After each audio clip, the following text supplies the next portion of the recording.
تہجد کا سجدہ ہو اور اللہ نہ ملے، ایسا تو ممکن ہی نہیں۔ لوگ کہتے ہیں پیسہ رکھو، برے وقت میں کام آئے گا، لیکن میرا یقین یہ ہے کہ خدا پر یقین رکھو، برا وقت بھی نہیں آئے گا۔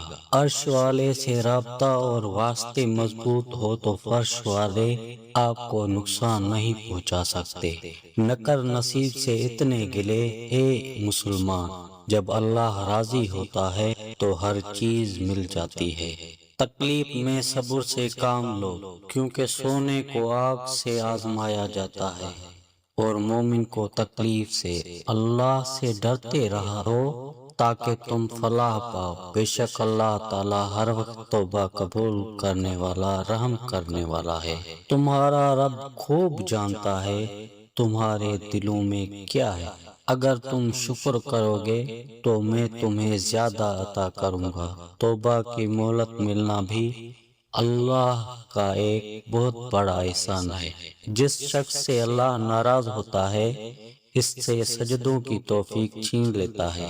نہ جانے کیسے پرکھتا ہے مجھے میرا خدا، امتحان بھی سخت لیتا ہے اور ہارنے بھی نہیں دیتا۔ مقدر لکھنے والے کے پاس مقدر بدلنے کا بھی اختیار ہے۔ کسی گنہگار کی سب سے بڑی پکڑ یہ ہے کہ وہ بغیر توبہ کے دنیا سے چلا جائے۔ گناہ کر کے کہاں جاؤ گے؟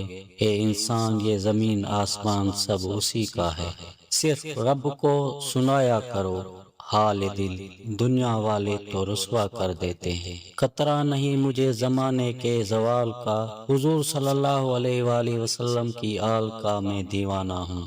امید جب اللہ سے جوڑی ہو تو ٹوٹنے کا امکان نہیں ہوتا۔